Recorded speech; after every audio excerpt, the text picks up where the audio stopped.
Alrighty guys, hello and welcome back to the show. So we are continuing our casting coverage of the tournament that I'm hosting. We are in the quarterfinals of the losers bracket today, or not the losers bracket, but the lower bracket. So people that, or teams that might not have had a great run in the winners bracket, but are still kicking ass here in the losers bracket. So this is Team Archuletto up at the top because they didn't give me a team name, so I made one up for them against the Damn Dukes down on the bottom side of the map. We'll go ahead and introduce our individual players. In the northwest corner, we have Boleto Hiron Smash. Not really sure.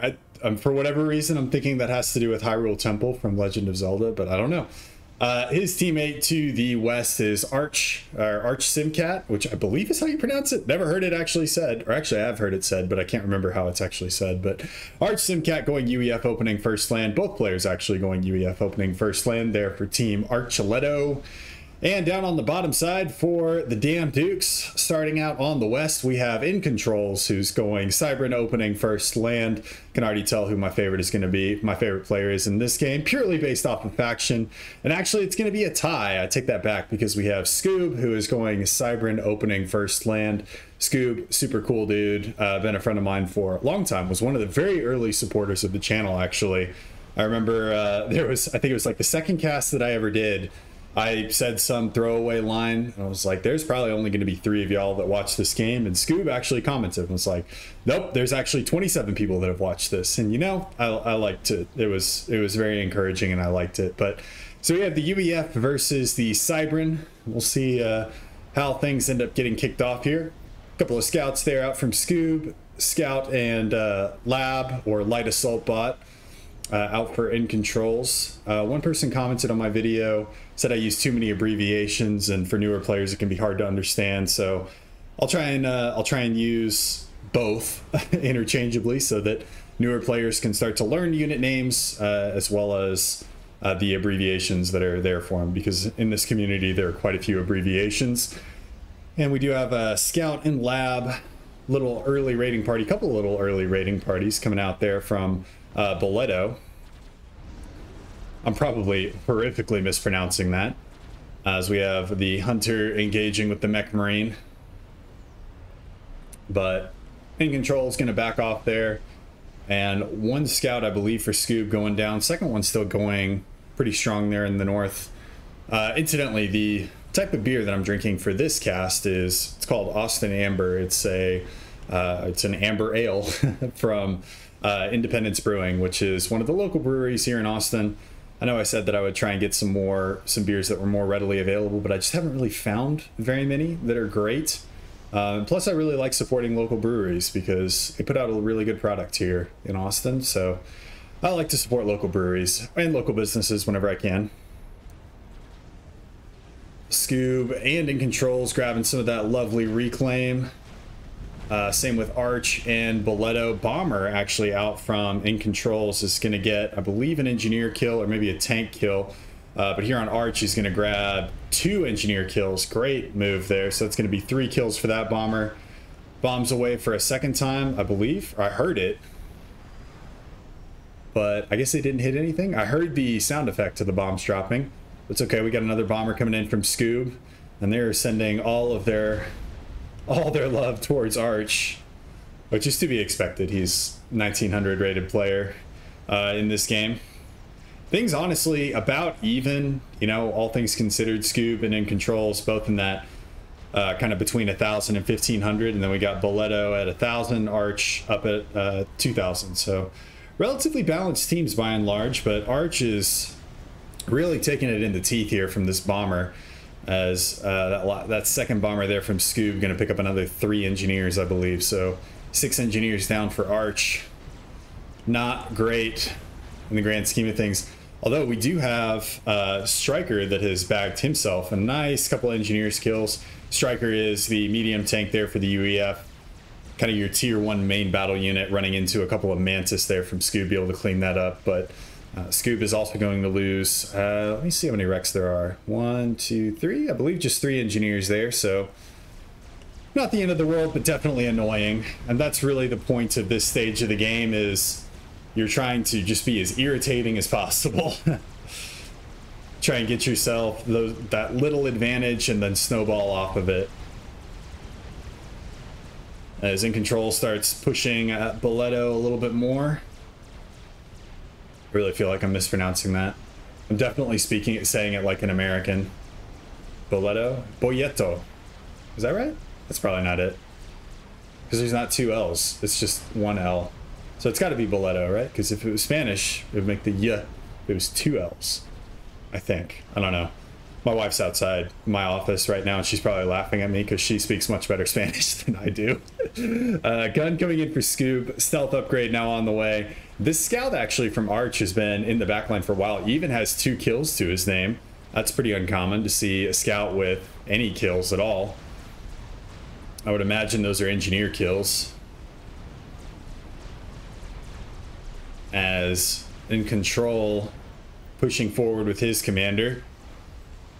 A little bit of T1 units there to help him out, but more of his army seems to be funneling down the middle. He's got a rally point back here. Might want to think about moving that up.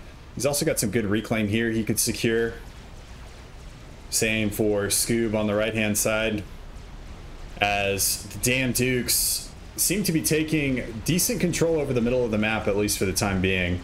And some of that middle reclaim. That might change here for Scoob, but In Control has a really good grip on that position. Also getting an edge build on these 2 mexes on this plateau, using an engineer to edge build. Essentially what these are, let me see if I can actually get it if I select. So you can see the kind of build range right there for the engineer. This is not a mod, I don't believe. But as long as this factory, the model is semi within the circle, which the circle is rendered on top of the cliff, but this factory is actually within this build range, that allows the engineer to build something on the cliff.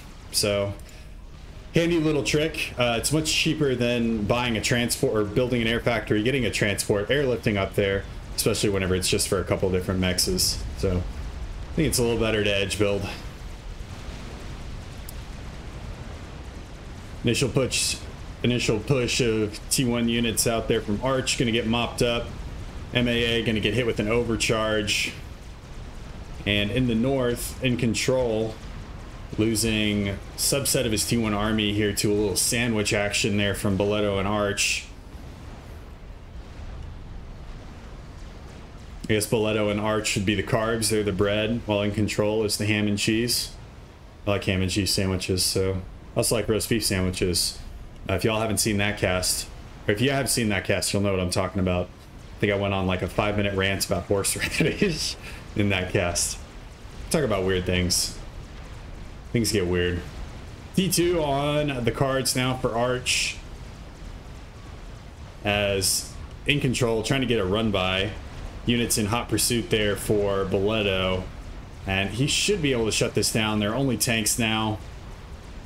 Should be able to shut this down before any long-term damage is done, as long as he keeps going after him. There's only Mantis left. Mantis not great at killing buildings,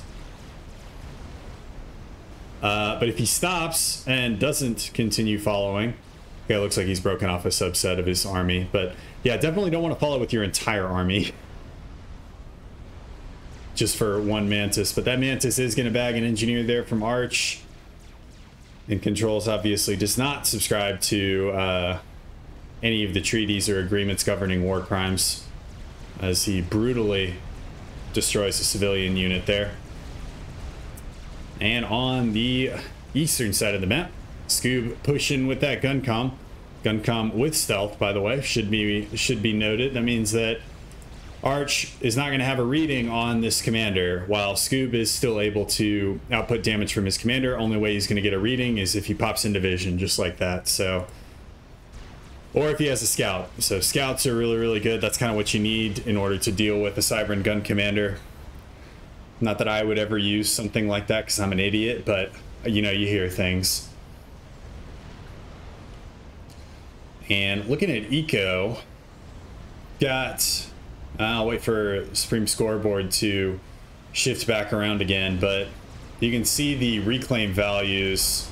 In Control's on his own has more reclaim than both Boleto and Arch put together, which is something of a problem. This is the lower bracket, so if you lose here, this is a best of 3 as well. So, but if a team, so you can lose a game, you can lose a battle and still win the war, but if you lose a game here, that does put you on the back foot and in the face of elimination from the tournaments.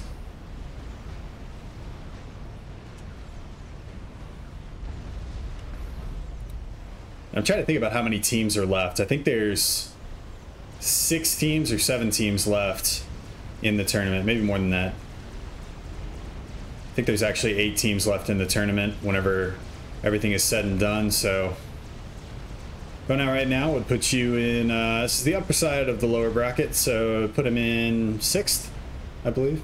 I don't know, I'm not gonna do that right now because I also don't understand 100% how it works. I just fill in the bracket and do what it spits out. All right, Triad's going up here from Boleto, trying to seal off this western corridor. You can see all the reclaim here vacuumed up by these engineers from in controls, and Scoob actually grabbing, I believe, the lion's share of the reclaim on this side of the map as well. We can start to see that reflected in the mass difference. We've got 54k total mass generated for the Damn Dukes, 47k there for Team Archuleta. Not an insurmountable lead by any means, but the snowball is starting to roll, and you got to get in front of it right now while you still can.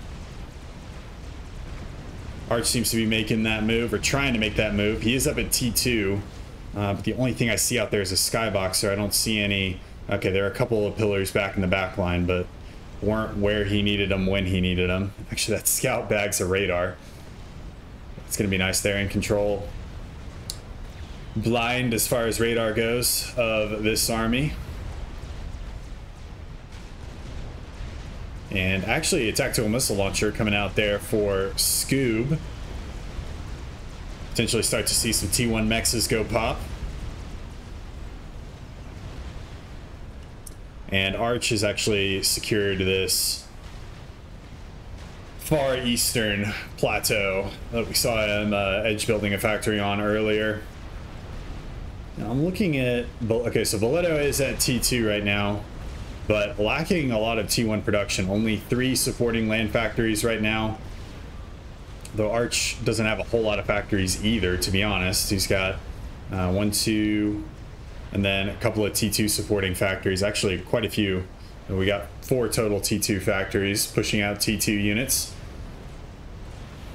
So that seems to be the game plan there for Team Archuleta, is tech and try and use superior tech with fewer numbers to punch a hole here. And here we see Arch starting to attempt that. Quite a few T1 units here, though, from both end controls and from Scoob. Tactical missile launcher actually firing right now. Firing on auto. Looks like it's going for some of Arch's mexes. We'll come back and look at that in a second after we watch this engagement. Rhinos, though, out there for in controls. Rhinos, solid T2 battle unit. I think I ranked them 2nd on the kind of the best T2 battle units. Maybe 3rd. I might have given the Obsidian an edge here, but either way, that's going to rout Arch's T2 army. Just send him packing for the hills. See where those, okay, so TML was firing at Arch's base, and Arch is getting picked on this game. TMD now getting queued up though, so is going to be able to stop any further missile incursions.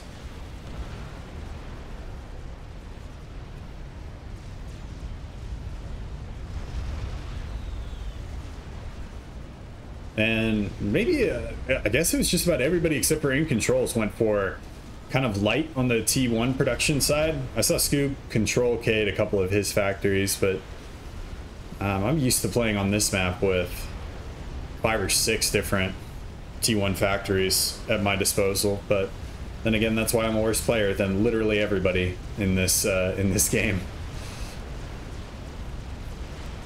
T2 army from Arch making another attempt there. Arch looking to wall off this side of the map as well. Force the focus there in the middle. Pretty common tactic on this map, especially whenever you're dealing with multiple avenues of attack. And on this side, we got Boleto trying to set up a little bit of a fire base here. He's run into mobile missile launcher spam. They're from a bunch of Vipers that are set up there from in controls. Right now, it just seems kind of like a little bit of a tug of war action going on here with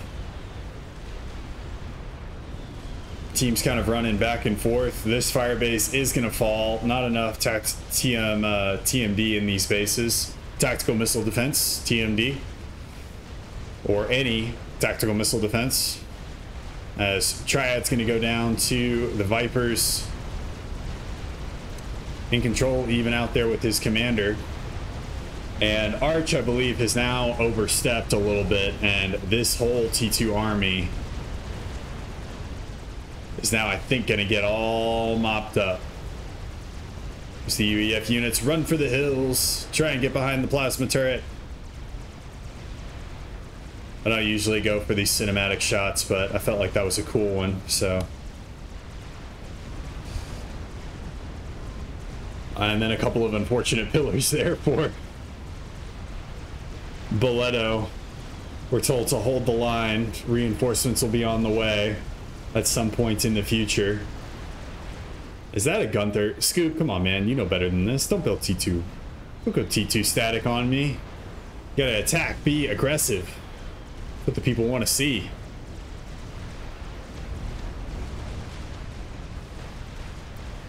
Mobile missile launchers still hammering Boleto's base, forcing a response from him as well. And it is kind of awkward the way he has to fight through this. It means a lot of his units are going to kind of trickle in one by one to a massive blob of in controls units, and going to make Boleto pull back and rethink his approach. I feel like it's like you want to buy some death sticks? You want to charge in controls? You don't want me to charge in controls. I don't want to charge in controls. You want to go home and rethink your attack. Yeah, I want to go home and rethink my attack. Well, he thought about it for a second there and then kind of put himself in another semi-bad position around this crater.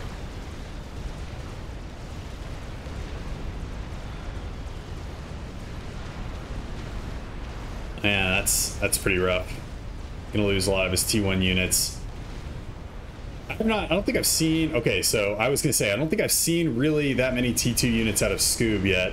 And here's why. He's at Tech 3. So he's got Tech 3 land, does have a bunch of Tech 2 support factories now. Not going for any major mechs upgrades. Actually rung the mechs in his outside base before his core mechs, which seems a little odd, but who am I to judge? Tactical missile launchers now focusing on Arch's plateau as well, denying a clink hammer position, as we've got pushes now coming from Scoob in the middle and an overrun of the fire base here on the western side of the map there for Boleto. I do feel like that was somewhat of an ambitious fire base, to say the least. And it's hard to firebase on this map in the middle because this crater, the terrain, will block a lot of your PD shots. It makes it very awkward to try and firebase anywhere in the middle. Usually you see players trying to firebase either to the north or just to the south of those craters, if they're going to do that at all. But Arch punching back now with another army of T2 units. Runs into some Cerberus fire as well as a ton of rhinos there from in controls, and by a ton I mean 3 or 4, so that's what a ton is now. But he's also going for a point defense creep of his own down this right hand side. That's going to be rather annoying to deal with. In controls might need to get some of his mobile missile launchers over to deal with that one. But as it stands right now, we've got artillery on the ridge firing down on Boleto, and Boleto is just having a rough time this game. Nothing really seems to be going his way. Bombers coming in, though, to Try and carpet bomb these Medusa. Gonna grab 4 out of the 7, which is good.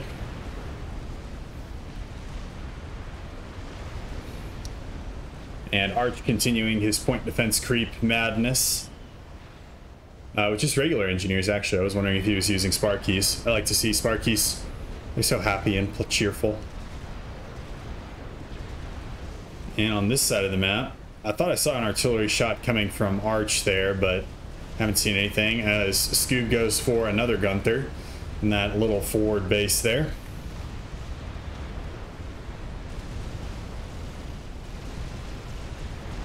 And this side really just seems to be a problem with Boleto. Just seems to be really struggling with positioning this big of an army in a way that it is safe against in controls all the time. He is starting to get some good pot shots now on in controls units from these triads, but these triads now under fire from MMLs, so mobile missile launchers. Triads though are getting some stuff done, able to take out a couple of those T2 units, and Arch is now getting rebuffed in the middle. Reinforcements inbound though. Got a platoon of heavy tanks as well as a good number of triads that have kind of creeped their way up towards the middle, as well as Titans. So Arch is now up to Tech 3. Haven't seen any Tech 3 land units come out from Scoob yet.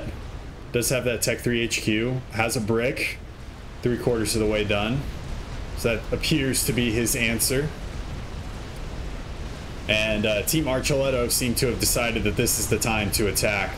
And we're seeing a wheeling action here from Arch going into In Control's base, while Boleto, who is also a Tech 3 with Titans of his own, seems to be trying to push In Control as hard as he can, keep him busy.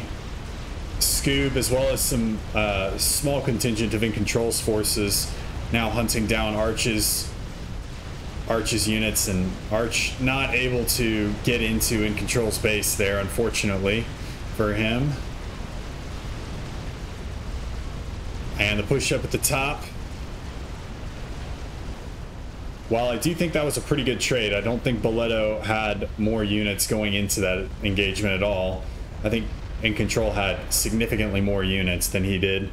I think that might have been a good trade, but unfortunately, he's left a lot of reclaim in Control's hands here, so that will, I think, even that trade out a little bit. Bricks now out on the field there for Scoob, and taking a look at Eco, I don't think it's spiraling as bad as it was before, but Team 2 still raking in more cash than Archuletto, so Damn Duke's still up a little bit on Team Archuletto on as far as Eco goes. But these bricks could be a good opportunity to punch a hole through this line here. Got primarily Titans. Not seeing any Percivals as of yet out of Arch. Only got Titans queued up. Same with his supporting factories. Is making a move for Tech 3 Air though.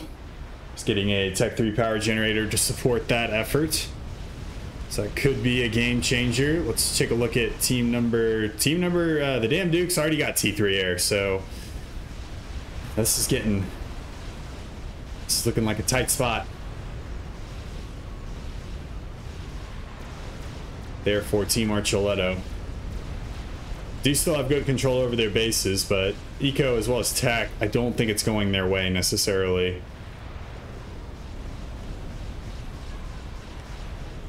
That's going to be Tech 3 land there for In Control. In Control seems to be focusing only on land, so no air upgrades yet for him, as of yet for him. And I'm not seeing any T3 mexes yet.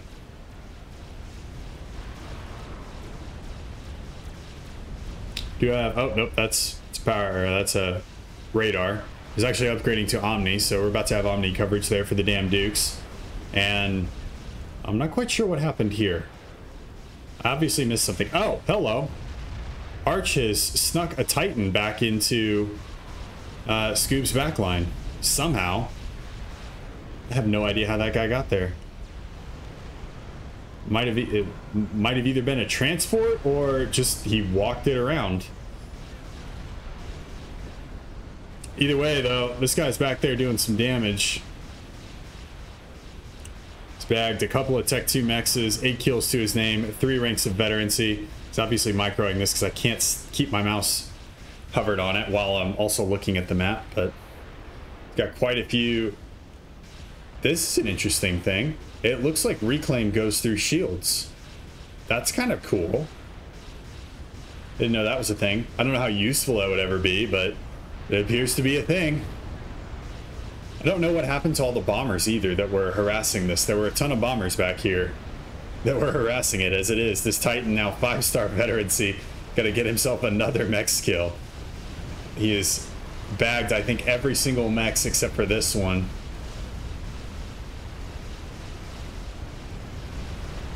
At this rate with 5 stars, that Titan might be regenning faster than a bomber can hurt it. But Bricks out of in controls. Gonna put the kibosh on that Titan's heyday, unless it runs away. Running away is the name of the game. Alright, so Tech 3 Air now on the field there for Arch. I would imagine it's the same for Scoob. Yep, I'm seeing a spy plane out. Now we're starting to see the trebuchets open up on the formerly heavily entrenched position there for Boleto. Boleto does have a contingent of Titans, though, as well as his commander. Tech 2 as well as Gun on that comm. Scooby playing very dangerously right now for 25 minutes into the game. Like, you got Gun. I know you got Gun and Stealth, bud, but you don't have shield. You don't have any of that fancy stuff, and they do have Tech 3 Air, so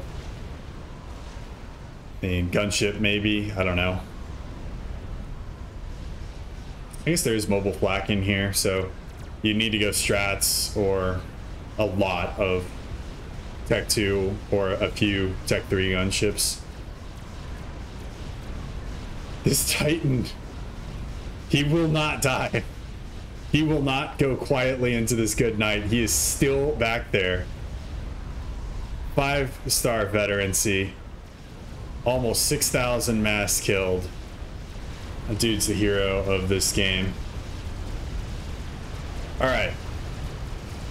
So Arch has had enough of this unit, this little army, parked outside his door. And we got Bricks and Rhinos versus Titans and Pillars. It's kind of the light Tech 3 bot there for the UEF, as well as the heavy tank, and then the heavy, I guess, armored assault bot. So the heavy bot there for the Cybernet Tech 3. And while they are able to get Scoob out of there, I don't know if they have, if Arch has enough units once again to hold this reclaim field.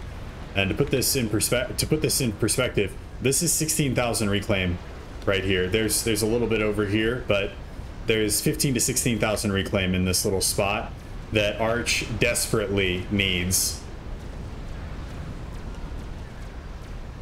He's still alive. If I could get, that is going to be the thumbnail for sure. Hero Titan. Titan's a hero. He's a Titan. Alright, now push coming in from, or I guess not a push, a defense from Boleto. And Boleto working with vastly inferior numbers here. Doesn't have a whole lot of defensive structures left either. There is a Ravager that is unprotected. Correction, there was a Ravager that was unprotected there. And yeah, all right, so that's a good answer. So I was just about to say, I'm having trouble seeing how Archuleta is going to deal with this, because Arch seems to have his hands full with both Scoob and In Control in the bottom, and then Boleto is just really struggling there against In Control on the right hand side. Actually, Commander coming under fire right now. does have e-storage, albeit it's in a bad spot. He still has e-storage, but it's also still in a bad spot. And we'll see if he no longer has e-storage here pretty soon. That's what I think we need to be focusing on. And all right, e-storage is gone. All right, so that means no more overcharge, I believe, for Boleto. Yep, down at the standard 4,000 energy per tick, or total storage. Fortunately, not enough to overcharge on. Needs to get some point defense up. Probably not shield. Titan's going to do their best here. And Commander needs to start moving as well if he has any desire to save this. Arch has now got some Percivals in his mix. Percival's good for dealing with heavy, high HP units, so pretty good at dealing with these bricks. Although, whenever there's a lot of bricks, they can go down. Where they suffer mostly is just their fire rate. Otherwise, they're great units. They're tanky. They have good damage. They just lack a little bit of fire rate, which is the only downside. Alright. As Boleto continuing to fall back, I'm wondering if Arch has given him an e-storage. Okay, so Arch did give him e-storage. I don't know why he's not overcharging. I haven't seen any overcharges come out. For those of y'all that might not be super advanced players and able to micro a lot of stuff, oh, I'm not actually seeing it in this view. There's a button down here in the bottom left-hand side of your screen. Looks like it's a little green button. If you right-click that, your commander will automatically overcharge everything as long as there's power to support it, and then it comes off of cooldown. So if you're like me and you can't pay attention to microing where your overcharge is while you're trying to get your army out, while you're trying to keep your commander alive, that's a good option for you. But back to the game here. Boleto is essentially out of this game. Got no mexes. The Fat Boy is the only thing that could potentially save Arch here, and even then, that's a pretty big ask, as Fat Boy does well holding units at arm's length, and as you can see, these units are banging down the door with a machete and a tracksuit.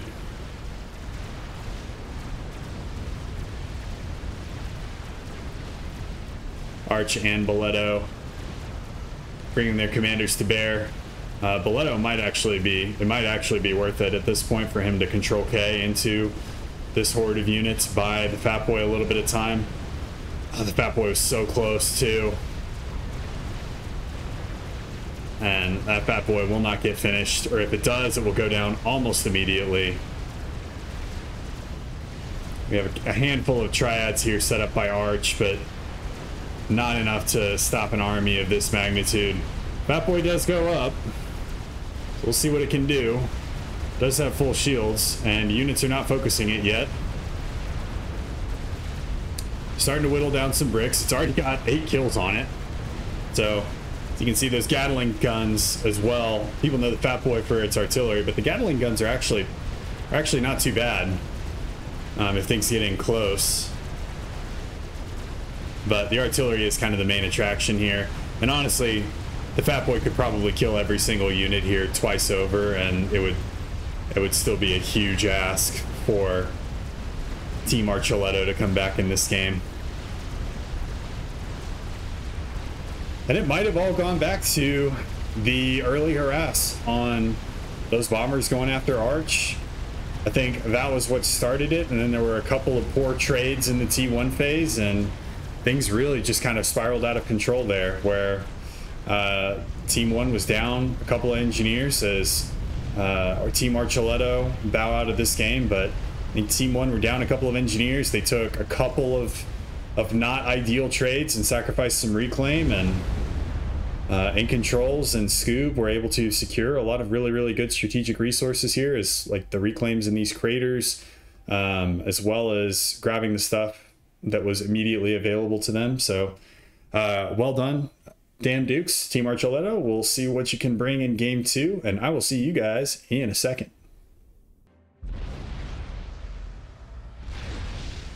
All right, welcome back, all you lovely people, to game number 2.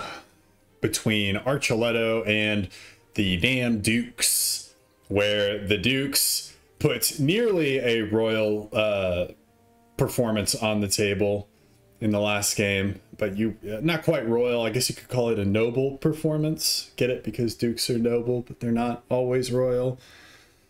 Anyway, cheesy joke. Let's kick that off. So we've got the damn Dukes up in the northern side of the map, Team Archuleta down on the southern side of the map. For this game, we've got Scoob playing as Pink. He's going Cybran. We've got In Controls also playing Cybran, going for first land, both of them. And down on the southern side of the map, we've got Arch, who's going UEF opening first land, like he did last game. And we've got Boleto, actually the only one changing it up this time, and he's going to be going for Seraphim. All right, let's talk about the map. If you haven't seen this map before, this is Adaptive Gorniak, or Gorniak, I don't know. Lots of reclaim on this map. A lot of the reclaim is in little rocks and stuff that's just kind of dotted all the way around, so there aren't like huge pockets necessarily. It's just kind of everywhere, so getting engineers out, getting a lot of them out is always good. We also have these neutral structures. There are some of them on top of this little cliff for both teams. We have a couple down here at the base along with some neutral vehicles. And then in the middle, we have some of these lovely pumping stations, which always look cool. Unfortunately, the civilians here are going to lose either their homes and or offices, as well as what looks to be sort of a greenhouse type building and some other building that I'm not 100% sure what it is. But either way, hopefully they were able to evacuate before the carnage of this game is about to kick off. And as we get into it, similar openings from both sides as we saw last time. We've got Raiding Party out from Arch, so we've got a light assault bot as well as a land scout, and then two little raiding parties out from In Control. Seem to be taking separate ways towards each other's bases. Arch looking to deny or potentially pick off any engineers that might be expanding here to the north, and In Control's actually looks to be changing his mind here as some of his units pivoting up that way, so might have picked up on what Arch was doing or just might have the spidey senses tingling. And Scoob going for two land scouts. I'm not quite sure why my camera does that every now and then, but Scoob going for two land scouts, one positioned rather safely, the other going for a much more aggressive position, and actually not going for Cloak, which would be a good idea, I think, although the commander has Omni, so doesn't make a huge difference. Scout's going to go down there for Arch, and we have a bomber out from In Control.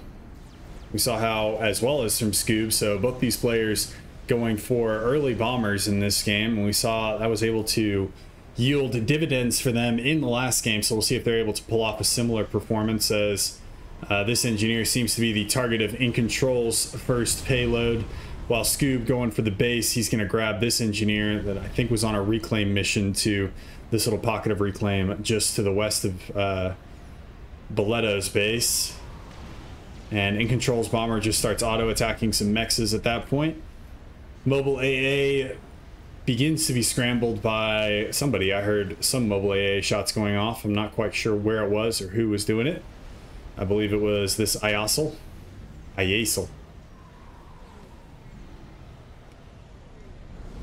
Nice bomb. Pick up another engineer there for Arch. That's going to bring that bomber's kill number to 2 as it goes down to the first interceptor out of Arch's factory. So not quite as productive as the last bomber. The first bomber out from Scoob has picked up a couple of kills as well. So again, not quite as productive, but still doing some damage, which is good. If it was me, they'd have 0 kills. So hard to complain with that. As In Control going for very, very early air dominance. Sending a couple of interceptors there to tangle with Arch's interceptor, and then they go on a break and decide to land on the cliff. And Arch decides that he doesn't want to attack, and then In Control's like, hey, wait, come back here. And then Arch is going to land, and then the interceptors kill it. Okay. That's such a weird little back and forth there. Arch actually going for quite a few mech marines initially out of his land factory, so we got 4 total on the field right now, which is, it's quite a few whenever you're talking about light assault bots, as usually they don't do quite as well at trading. And Scoob actually captures this building. Does this building do anything? Answers in the comments if that building does anything. I don't think it does. I think literally the only thing it's there for is reclaim. But answers in the comments if that actually does anything. Okay, nope, it doesn't. Scoob must have misclicked there. I was like, why would you capture that? Scoob was thirsty. He wanted some water. He wanted a drink.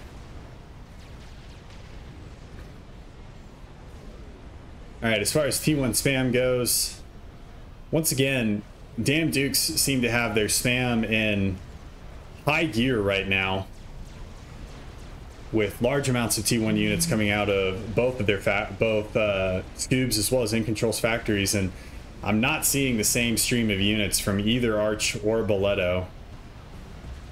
And Boleto actually going for early T2 mexes, so 6 minutes in, about to complete his second T2 mex. This is a gamble, but it does mean that right now they are very slightly up on overall mass accrued, which we know was a problem for them last game as they kind of slipped behind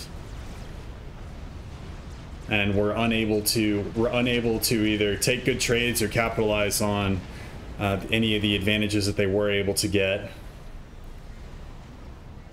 I actually see Damn Dukes pulling ahead very slightly now on total mass accrued, so I guess these guys in a dead heat. That's 2 T2 mexes there for Boleto, and Arch actually has 4 T2 mexes. Going for quite a few T2 mexes there on team number 2.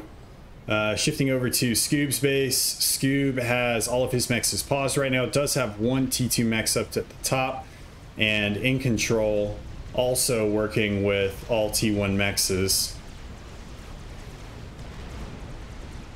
So you can definitely see that reflected in the unit count.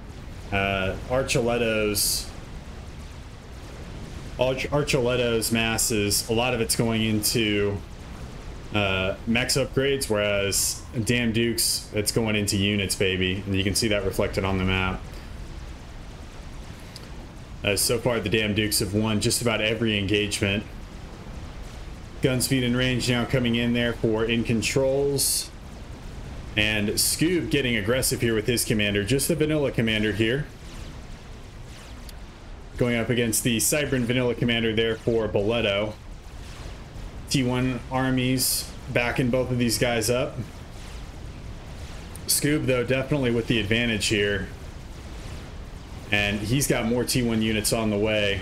Boleto pulling one of his contingents over from the northern side of the map, and Scoob is going to be forced to back off here. Boleto also electing to go for a lot of forward production here, so we got 8 T1 land factories on the front lines there, and we have another 6 that are queued up here down at the bottom, which is, you know, it's a trade-off. Everything in life is a trade-off. You get your units to the front of the line faster with these factories, but you also make them more exposed and more risky, which means that they can get picked off, and then you've sunk mass into what is essentially a paperweight, a very big paperweight that makes very large tanks. Scoob now looking to get some units into the back line here. Meanwhile, in the middle is In Control, tangles with Arch. Gonna bag one of Arch's mexes. And Arch looking for an answer up to the north, it seems, positioning a lot of his T1 units down up there. But Boleto and Scoob now going in at it once again. Calm on calm. Mano y mano.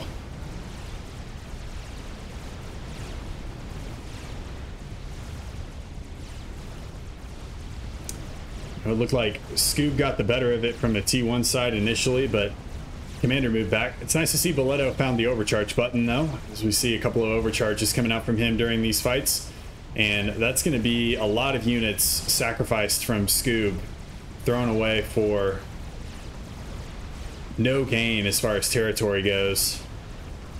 And Commander's in roughly equal shape. Actually, though, Boleto now taking some punishment there from Scoob's commander, and we'll put a pin in that. We'll come back to it in a second. But in the north, we have Arch working to try and find a way back into In Control's backline, but In Control has so many T1 units that Arch is having trouble finding a way in there.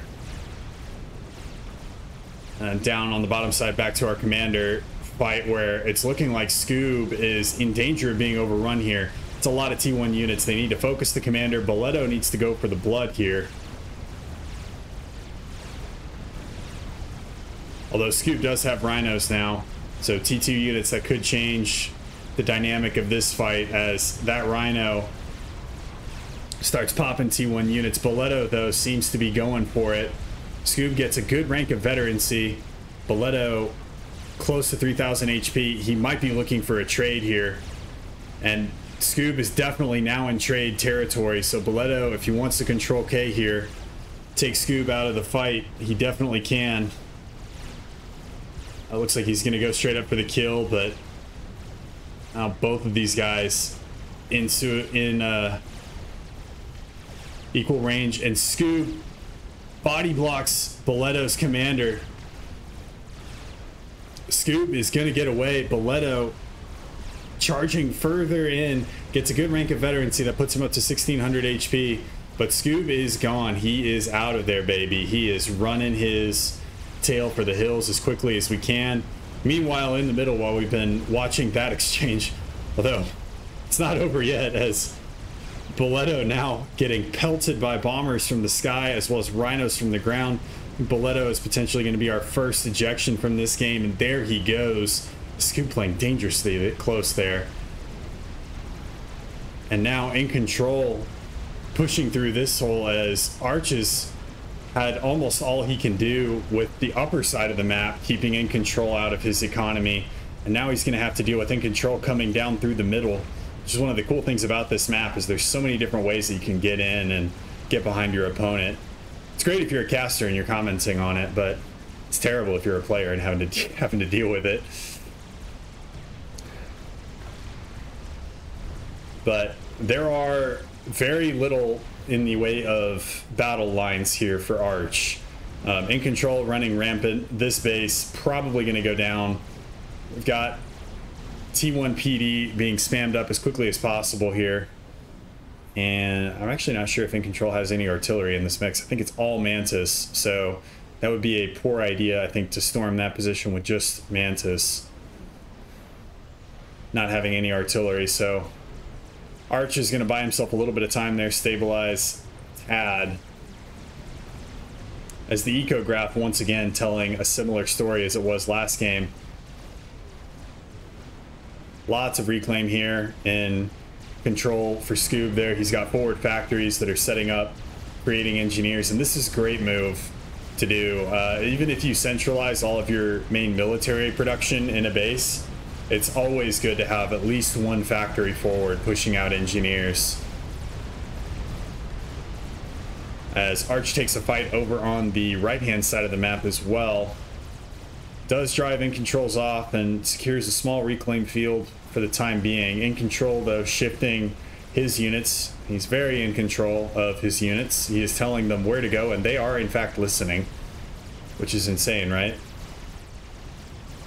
I got Mantis now going in on that point defense, so that number of Mantis is able to overwhelm a point defense. The other number was probably able to as well. I just wanted to sound intelligent whenever I said that it wouldn't be a good idea for him to go for it. But you can see these forward factories now, nothing but reclaim there for Scoob on the southern side of the map. And in Arch's base, Arch once again going for T3 land pretty quickly in 13 minutes. Also has T2 air on the field as well, getting some more supporting Tech 1 air factories, and might see Stingers or potentially Janus, because there's a lot of low HP units, and Janus do have a nice big AoE area of effect. As far as tech out of Scoob and In Control, Scoob sitting at Tech 2 land and Tech 1 air. In Control making the jump to Tech 3 land right now. So he's got his single Tech 2 HQ that is making the move. I recently had a game where I accidentally misclicked and upgraded 3 different land factories to Tech 2 HQs. And it wasn't even like I selected a bunch of land factories and clicked the wrong button. I individually selected each land factory and upgraded it to a Tech 2 HQ. It was easily the dumbest thing I've ever done in my life. You can go check out that video on my channel. I think it was, the thumbnail was like, just do the opposite of me or something like that. But it was a funny game. As now we're pushing in on the top side of the map. Point defense going to go down to all the Mantis fire. Just a huge amount of Tech 1 units coming out of both In Control and Scoob. Scoob, I've seen a couple of rhinos on the field, but seems to be really relying on that Mantis bread and butter there to drive the backbone of his army. And there's that first stinger that's come out there from Arch. Interceptors tentatively responding. Arch does have his Air Force back here. It looks like Arch is going to try and take an air engagement here, try and get as much air superiority as he can, since he does have that Tech 2 air HQ. Definitely worth it for him to potentially take a good fight here, get some of these interceptors from In Control out of the air, and he is going to wipe out all of In Control's Air Force. And a couple of interceptors here out of fuel. It'll fall relatively quickly as well. That's going to be good for him. It's going to allow him to have a little bit more breathing room in the sky. It's going to force the damn Dukes to put out static AA or mobile AA. But on the bottom side, this is 2 Titans is not going to stop this. I don't think. 2 Titans and a bunch of point defense might, though. We'll see. We do have some rhinos in this mix, so we do have some Tech 2 main battle units there out from Scoob, and now we do have Janus as well, so using that large area of effect to try and take out a lot of these units. You can see the large firebomb, napalm area of effect coming out from that, as well as the Scorchers. No mobile AA on the ground there in that army for Scoob, so it leaves Arch able to have a field day here with Scoob's units going all Operation Broken Arrow on him. Is that Operation? No, it's just Broken Arrow. It's not an operation, it's a code name. I know things. I don't actually know anything. Okay, so now the Rhino's shifting north, taking out the Titans. We have another tactical missile launcher there out from Scoob. No kills on it yet. First missile is away. Undoubtedly going for some mexes there for Boletto's old base. There is no TMD here either. Arch playing with split attention. You might not notice it right off the bat. It's going to be 1 mex down, second mex down. Beautiful work. Third missile away.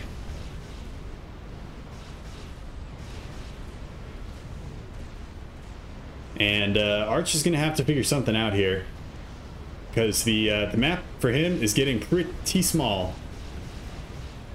He's got less than a quarter of total map control, and the map control that he does have is quite tentative.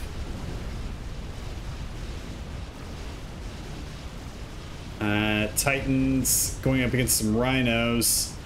That's enough Titans. Going to lose a couple Rhinos, and Arch really cannot afford to throw away these units, I think, at this point in the game. Especially in enemy controlled territory where he can where Scoob can vacuum up the reclaim.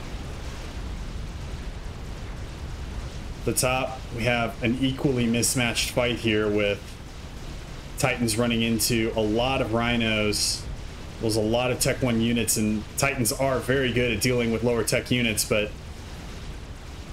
there's only so much that they can do. I think we're seeing where that limit is here, as one of the Titans goes down, another very badly damaged third with only about a third health left.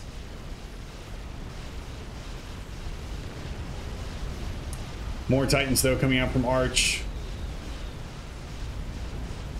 which is the right move at this point. Percival's would be I think the wrong move here, just because there are a lot of units with lower health. You need the higher fire rate, you need the higher mobility from the Titans.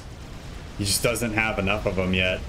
See, if instead of 3 here, he had like 8, this whole army would be dead, I think. But as it is, he's having to work with very little here in order to defend what he's got. Meanwhile, on the northern side of the map, we've got Tech 3 land in for in controls, Tech 2 air on his way to Tech 3 air. Scooby's got Tech 3 land. He's making his way to Tech 3 air. Everything is going real well here for the damn Dukes, as they have played 2 very good games here.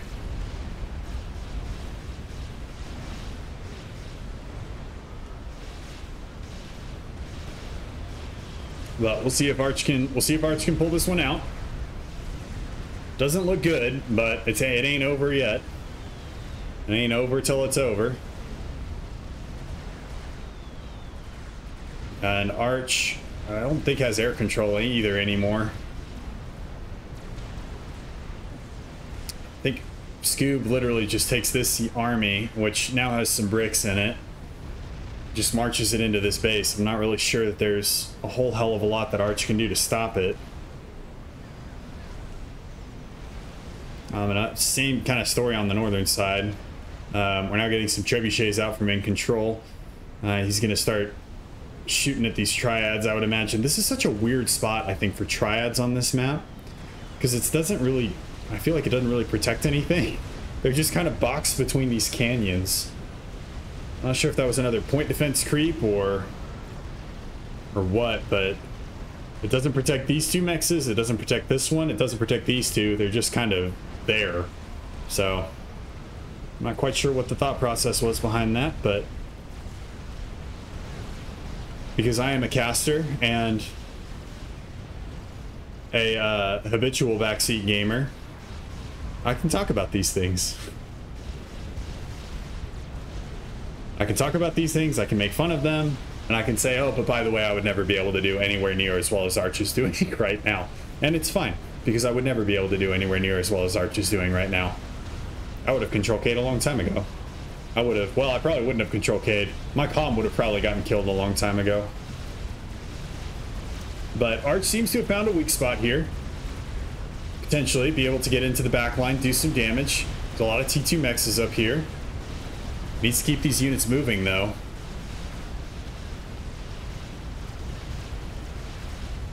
See, now that we've got, you know, 5 or so Titans, as well as a couple of medium tanks, or 4 Titans, these things are performing pretty well. They also move really quickly, whereas Percival's moves super slow. So, oh, but they've run into a brick, so that is a problem. Arch is going to need another method of attack, potentially up through this corridor. Run away, run away. But on the southern side of the map, Scoop has decided it is time to attack. Scoop also has an ASF in this mix as well, with a couple more back here. You can see them on the mini-map. So broadswords going to be under threat. There is no Tech 3 static AA in the vicinity, so that broadsword is going down. Same with this base. Not quite sure, as Spiky was observing. And Arch is going to call it quits there as Boletto's old base goes up in smoke.